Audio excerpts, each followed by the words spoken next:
Kozhikode medical കോളേജിലെ കുടിവെള്ള പ്രതിസന്ധി പരിഹരിക്കാനായില്ല. നിലവിൽ ടാങ്കറുകളിൽ വെള്ളം എത്തിച്ചാണ് പ്രശ്നം താൽക്കാലികമായി പരിഹരിക്കാൻ ശ്രമിക്കുന്നത്. പ്രശ്നം ഉടൻ പരിഹരിക്കണമെന്നാവശ്യപ്പെട്ട് യൂത്ത് ലീഗ് പ്രവർത്തകർ സൂപ്രണ്ട് ഓഫീസിൽ പ്രതിഷേധിച്ചു.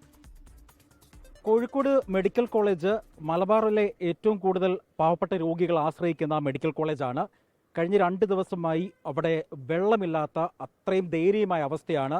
അത് പരിഹരിക്കാൻ വേണ്ട നടപടികളൊന്നും തന്നെയും ഇപ്പോഴും ആരംഭിച്ചിട്ടില്ല. ഭാഗികമായി വെള്ളം പുനഃസ്ഥാപിക്കാനുള്ള നടപടിയാണ് ഇപ്പോൾ തുടങ്ങിയിരിക്കുന്നത്. ഇതിനിടയിൽ യൂത്ത് ലീഗ് പ്രവർത്തകർ സൂപ്രണ്ട് ഓഫീസിൽ പോവുകയും സൂപ്രണ്ടിനെ ബന്ധപ്പെടുകയും ഒക്കെ ചെയ്തു. നമുക്ക് അവരോട് തന്നെ ചോദിക്കാം. സൂപ്രണ്ടിനെ ബന്ധപ്പെട്ടപ്പോൾ നിങ്ങൾക്ക് എന്ത് മറുപടിയാണ് നൽകിയത്? ഈ വിഷയം കഴിഞ്ഞ 2 ദിവസമായിട്ട് കോഴിക്കോട് മെഡിക്കൽ കോളേജിൽ കുടിവെള്ളമില്ലാത്തത് നമുക്ക് എല്ലാവർക്കും അറിയാം.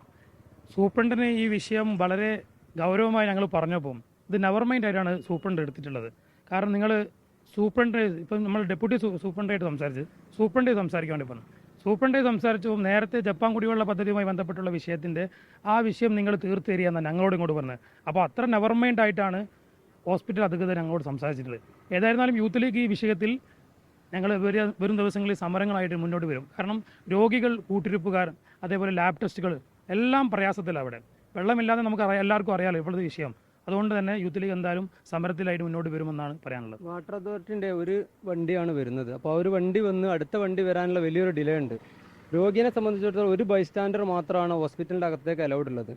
ഈ ഒരു ബൈസ്റ്റാൻഡർ മരുന്ന് വാങ്ങാൻ പുറത്തേക്ക് പോകണം. മറ്റ് രോഗികളുടെ ആവശ്യങ്ങൾക്കനുസരിച്ച് അവർക്ക് വേണ്ട സംവിധാനങ്ങളൊക്കെ ഒരുക്കി കൊടുക്കാനൊക്കെ അവിടെ വേണം. അതിന് പുറമെ ബക്കറ്റുമായിട്ട് പുറത്ത് പോയി വെള്ളം വാങ്ങിക്കൊണ്ടുവരിക എന്ന് പറയുന്നത് ശരിക്കും ഈ രോഗികളോട് ചെയ്യുന്ന ഏറ്റവും വലിയൊരു അനീതിയാണ്. അപ്പോൾ അതിന് എതിരെയും കൂടിയാണ് ഞങ്ങൾ യൂത്ത് ലീഗ് സമരമായിട്ട് രംഗത്തേക്ക് വരാൻ ഉദ്ദേശിക്കുന്നത്. ഈ കുടിവെള്ള പ്രശ്നം അല്ലെങ്കിൽ വെള്ളത്തിൻ്റെ പ്രശ്നത്തിന് പുറമെ മറ്റൊരു പ്രധാനപ്പെട്ട പ്രശ്നമാണ് കോഴിക്കോട് മെഡിക്കൽ കോളേജിൽ കഴിഞ്ഞ കുറേ ദിവസങ്ങളായി ഡോക്ടർമാർ അനിശ്ചിതകാല പണിമുടക്കിലാണ്.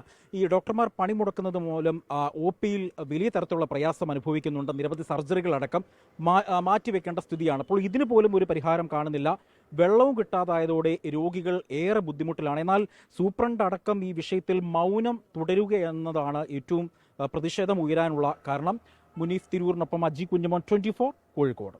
ലോകത്തെവിടെയായാലും ഏത് സമയത്തും 24 വാർത്തകളും ഓഗ്മെന്റഡ് റിയാലിറ്റി പാക്കേജുകളും എക്സ്പ്ലെയിനറുകളും വിശദമായി കാണാൻ ഞങ്ങളുടെ യൂട്യൂബ് ചാനൽ നിങ്ങൾക്ക് സബ്സ്ക്രൈബ് ചെയ്യാം.